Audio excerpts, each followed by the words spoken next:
రెండో రవీందర్ గారు, ఈ వారంలో చూస్తున్నటువంటి సోషల్ మీడియా వేదికగా జరుగుతున్నటువంటిది, ఒక ఇద్దరు మాట్లాడుకున్నారు. మనం ఇప్పుడు ఈ లైవ్ కంటే ముందు ఛాంబర్లో కూర్చొని మన ఇద్దరమే మాట్లాడుకున్నాం. మూడో వ్యక్తి లేడు.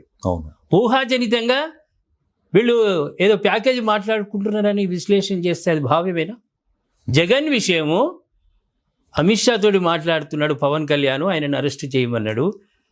ఆయన అరెస్ట్ చేయడం ఏంటి, నీకంటే ముందు మా మిత్రుడు ఇద్దరు ఉన్నప్పుడు ఒక హయ్యర్ హోమ్ మినిస్టర్ ఆయన దగ్గర ఒక ఇద్దరు మాట్లాడుతున్నారంటే ఎవరు ఉండరు. అంటే ఊహాజనితంగా ప్రొఫెసర్ లక్షణాలు ఇవేనా? అయితే వీళ్ళు చదువుకున్నారు కదా, చదువుకున్న మాంత మేధావి లేడనే ఆలోచనలు ఉన్నారు. అయితే ఏదో అంటారుగా ఎనాలిసిస్ ఆల్సో పెరాలసిస్ అని. వీళ్ళు చదివి పిచ్చోలు అవుతారు. వీళ్ళు ఈ కమ్యూనిస్ట్ నా కొడుకులు పిచ్చోలు అవుతారు. వీళ్ళు మాట్లాడే విధానం, వీళ్ళు మాట్లాడేదానికి ఒక్కదానికన్నా నేను ఖచ్చితంగా నాగేశ్వరరావు గారు మీరు కూర్చొని నేను మాట్లాడతాను, మీరు అడగండి క్వశ్చన్, నేను అడుగుతా క్వశ్చన్, మీకు దమ్ముంటే నాతో చెప్పండి, మాట్లాడండి. ఆ మాట్లాడే దమ్ము ఉండదు. వీళ్ళు ఏడ మాట్లాడా వీళ్ళు ఒక్కటే కెమెరా పెట్టుకోవాలి, నేను మాట్లాడాలి, నేను మాట్లాడేది వినాలి. రమ్మనండి ఒక డిబేట్కి. దమ్ముంటే కమ్యూనిస్టులను నాతో కూర్చొని మాట్లాడమనండి. మీరు మీ కెమెరాలను కూడా కూర్చోవడం కాదు, విషయాన్ని ఎప్పుడు మాట్లాడితే కరెక్ట్ ఉంటుంది, పర్ఫెక్ట్గా ఉంటుంది.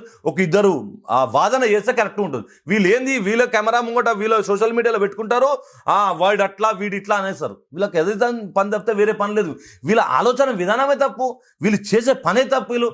వీళ్ళు చేసే విధానంతో సమాజంలో ఉన్న న్యూట్రల్గా ఉండే వ్యక్తులకు ఇబ్బంది అవుతుంది.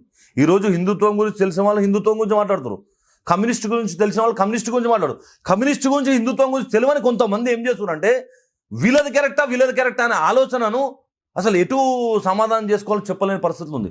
వీళ్ళు మేధావులు అని చెప్పుకుంటున్నారు, కానీ అంత పెరాలసిస్ లెక్కలేలే అని ప్రతి ఒక్కరు. ఈరోజు నాగేశ్వరరావు అయితేంది, ఈరోజు కొంతమంది ఉన్నారు. మనం ఒక అబద్ధాన్ని నిజం చేయాలనే ఒక సంకల్పం పెట్టుకున్న వ్యక్తులు ఎవరంటే ఈ కమ్యూనిస్ట్ నా కొడుకులు, ఈ కమ్యూనిస్ట్ నా ఛానల్లే. ఈ ఛానల్ యూట్యూబ్ ఛానల్ పెట్టుకొని ఈ కొడుకులకు లంచాలు తీసుకుంటూ వాళ్ళ దగ్గర వీళ్ళ దగ్గర బెదిరిస్తూ డబ్బులు తీసుకున్న ఈ వ్యక్తులు, ఆడవాళ్ళ పైన అరాచకాలు చేస్తున్న వ్యక్తులు, వీళ్ళు ఒక వ్యక్తుల గురించి మాట్లాడతారు. వీళ్ళకి వ్యక్తుల గురించి మాట్లాడే అర్హత లేదు, వీళ్ళు మాట్లాడుతారు. ఈరోజు ఒక విమర్శ వచ్చినప్పుడు ఆ విమర్శకు తగ్గట్టుగా మళ్ళా జవాబు చెప్పకపోతే అక్కడ ఇంకా విపరీతమైన అర్థాలు వస్తాయి. అవును, ఒక నినాదం ఉంది, యోగి ఆదిత్యనాథ్ చెప్పిండు నిన్న. ఒక హిందువు అహింసా భావంతో వెళ్తే వాడిని అణిచివేస్తారు. ఒక చెంప మీద కొడితే మనం ఇంకో 2 చెంపలు వలగొట్టాలి. అది ఇప్పుడు సిద్ధాంతం. గాంధీ తాత పక్కకు పెట్టు. పవన్ కళ్యాణ్ కామెంట్ ఏం చేసిండు, ఆయన గౌరవప్రదంగా నాగేశ్వరరావు అంటే నాకు కృతుల్యులు, వారంటే గౌరవం, వారి కుమార్తె వివాహానికి వెళ్ళిన ఇది అసంబద్ధమైనటువంటి మాట, దీన్ని ఖండిస్తున్నా అదేదో మాట్లాడిండు. నాగరుబాబు కూడా ఆయన గంభీరంగానే మాట్లాడి అయిపోయింది.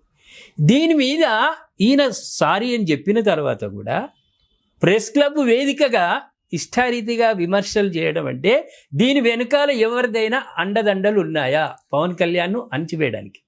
ఇప్పుడు ఏమైపోయిందంటే తెలుగు రాష్ట్రాల్లో ఒక వ్యక్తిని సెలెక్ట్ చేస్తారు. ఈ కమ్యూనిస్టు టీం అంతా వీళ్ళందరూ ఒక గ్రూప్గా ఏర్పడి కొన్ని కమ్యూనిస్టు ఛానళ్ళు, కొన్ని కమ్యూనిస్టు భావాజాలాలు కలిగిన కొంతమంది వ్యక్తులు, ప్రొఫెసర్స్, వీళ్ళందరూ సిండికేట్గా ఏర్పాటు చేసుకొని వీళ్ళ పని ఏం లేదు.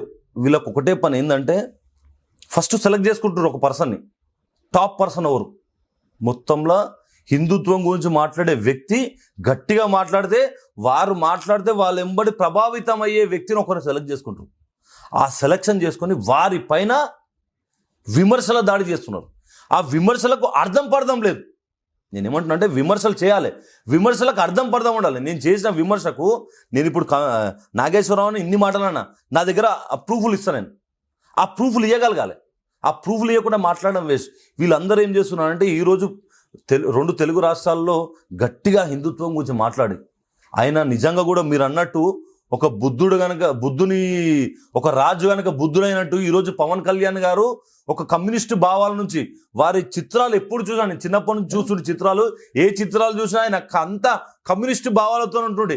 ఏంది పవన్ కళ్యాణ్ కమ్యూనిస్టు భావాలతో ఉంటున్నాడు? సరే, ఆయనకి ఏం జరిగిందో, ఆయన పర్సనల్ ఫ్యామిలీలో ఏం జరిగిందో కానీ ఈరోజు ఆయన హిందుత్వం గురించి నేను పవన్ కళ్యాణ్ గారు ఇట్లా హిందుత్వం గురించి మాట్లాడుతున్నారు.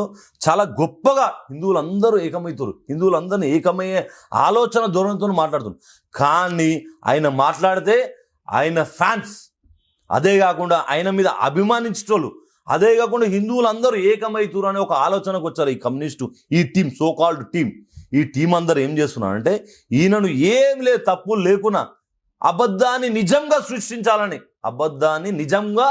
సృష్టించాలని ఒక ప్రేరణ చేస్తూ ఒకటే ఛానల్లో, ఇప్పుడు మనం ఏదో ఎగ్జాంపుల్ ఉంటుందిగా, అప్పట్లో నేను చిన్నప్పుడు కథలు వింటుంటే ఒక ఇద్దరు వ్యక్తులు నడుచుకుంటూ పోతూ ఒక మేకపిల్లను కొంటారంట. మేకపిల్లను కొని వీడికించి ఒక ఫర్లాంగ్ 100 అడుగులు వేయగానే ఒకడు వచ్చి ఏంట్రా ఈ కుక్క పిల్ల ఇట్లుందని అన్నానంట. మళ్ళీ ఆడికించి ఇంకొంచెం దూరం పోగానే ఇంకొకడు అనంట, అరే మీ కుక్క నల్లగుంది అన్నానంట. మేకపిల్లది కుక్క నల్లగా ఉందనంట. అరే మీ కుక్క ఇట్లా వస్తుంది అని ఇట్లా 10 మంది అనే వరకు ఇది కుక్కనా మేకనా? డబ్బులు పెట్టి కొన్న వ్యక్తి ఇది కుక్కనా మేకనా అనేది ఇట్లా అబద్ధాన్ని నిజాన్ని ఎట్లా చేస్తారో అదే విధంగా ఈ so called YouTube channels, specially YouTube channel వాళ్ళు, ఈ సోకాల్డ్ యూట్యూబ్ ఛానల్ వాళ్ళు ఇలా ఈ విధంగా ఒక మంచి మైండ్ సెట్ని ఒక అంటే చూడండి, అంటే ఆ నిజాన్ని కూడా అబద్ధంగా సృష్టించేస్తారు. ఒక 100 మంది మాట్లాడే ఒక అబద్ధాన్ని 100 మంది మాట్లాడితే నిజంగా అయిపోతుంది. ఈరోజు ఫర్ ఎగ్జాంపుల్ ఇప్పుడు రవి అంటే ఇట్లా చేసినట్టు 100 మంది మాట్లాడితే అరే చేసిండేమో అనే ఆలోచనకు వచ్చేటట్టు క్రియేట్ చేస్తారు వీళ్ళు. ఈ సోకాల్డ్ ఈ కమ్యూనిస్టు భావజాలం కానీ యూట్యూబ్ ఛానల్ను ఫస్ట్గా మన హిందువులారా గుర్తుపెట్టుకోండి, హిందువులారా బొట్టు పెట్టుకునే ప్రతి ఒక్కరు, ఉదయం లేవగానే దేవుడిని మొక్కే ప్రతి ఒక్కరు హిందుత్వం గురించి ఆలోచించే ప్రతి ఒక్కరు ఈ కమ్యూనిస్ట్ యూట్యూబ్ ఛానళ్ళ నుంచి సబ్స్క్రైబ్ తీసేసేయాలి, అంతే. అన్ఫాలో చేయాల్సిందే. మీరు హిందువులైతే అన్ఫాలో చేయండి. మనం హిందుత్వం గురించి మాట్లాడే ఛానళ్లకు మీరు సబ్స్క్రైబ్ చేసుకోండి, వీళ్ళని ఆదరించండి. మన సమాజం గురించి తెలుస్తుంది, మన గురించి తెలుస్తుంది, మన హిందుత్వం గురించి మాట్లాడే వాళ్ళ గురించి తెలుస్తుంది. కానీ దయచేసి ఈ నాగేశ్వరరావుకున్న హిందువులందరూ సబ్స్క్రిప్షన్ తీసేయండి, ఈ రఘుగానికి ఉన్న సబ్స్క్రిప్షన్ దాన్ని తీసేయండి. ఈ వీళ్ళందరూ సోకాల్డ్ ఎంతమంది అంతమంది పేర్లు ఎందుకు కానీ వీళ్ళందరికీ ఉన్న మన హిందువులందరూ బొట్టు పెట్టుకున్న ప్రతి ఒక్కరు వీళ్ళ అన్ఫాలో చేయాల్సిందే. అన్ఫాలో చేయకుండా వీళ్ళు మాట్లాడే అబద్ధాలన్నీ నిజాలవుతున్నాయి. దయచేసి హిందువులారా దండం పెట్టి చెప్తున్నా, మీరు వేరే పని చేయకండి, మీరు సబ్స్క్రిప్షన్ తీసేయండి, వీళ్ళని అన్ఫాలో చేయండి. ఈ సోషల్ మీడియా వేదికగా మాట్లాడుతుంటే ఆ సోషల్ మీడియాలో వీళ్ళు పాతి బొంద పెట్టాల్సిన అవసరం వచ్చింది మనకందరికీ. మనమందరం ఈ పని చేయాల్సిందే. చెయ్యకుంటే మాత్రం ఆ అబద్ధాన్ని నిజంగా చూపిస్తారు మనకు. ఈరోజు మనం చూస్తున్నాం మన దేశంలో ఛత్రపతి శివాజీ మహారాజ్ ఎంత గొప్ప వ్యక్తో తెలుసు మనకు.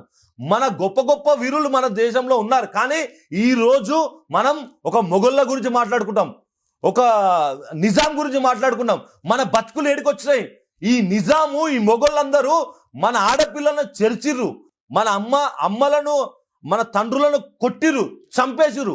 100 మందిని చంపి 100 మందిని 1000 మందిని హింసిస్తే వాని హజార్ ఖాన్ అని ఒక బిరుదిచ్చిరు గతంలో. ఆ హజార్ ఖాన్ అనే వ్యక్తులనే, ఆ బొందలనే మనం ఈరోజు మొక్కుతున్నాం.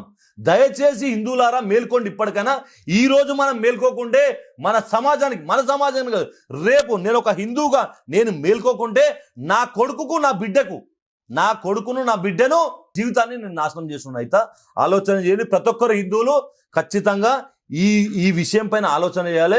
ఈ దొంగ నా కొడుకులకు, ఈ కమ్యూనిస్ట్ నా కొడుకులకు అన్ఫాలో చేసి మనమందరం హిందూ ఛానళ్లను సబ్స్క్రైబ్ చేసుకోండి. మన హిందూ ఛానల్ను ఎంకరేజ్ చేయండి. హిందూ గురించి మాట్లాడే వాళ్ళని ఎంకరేజ్ చేయండి. ఎందుకంటే సమాజం అంతా అబద్ధాన్ని ఇప్పటిదాకా చూసాం మనం, అబద్ధాలను నిజాలుగా. మొఘళ్ళు అయితేంది, నిజాంలు అయితేంది, వీళ్ళందరూ మన రాజులని చెప్పుకుంటున్నాం మనం. మన రాజులు ఎంతో మంది పోరాటాలు చేసి బలిదానాలు చేసి ఈరోజు తెలంగాణ ఉద్యమంలో కూడా ఎంతో మంది, వందలాది మంది, వేలాది మంది విద్యార్థులు చనిపోతే ఈరోజు ఎవరో కొంతమంది కండవాలు వేసుకొని రాష్ట్రం మేము తెచ్చామని మాట్లాడుతున్నారు.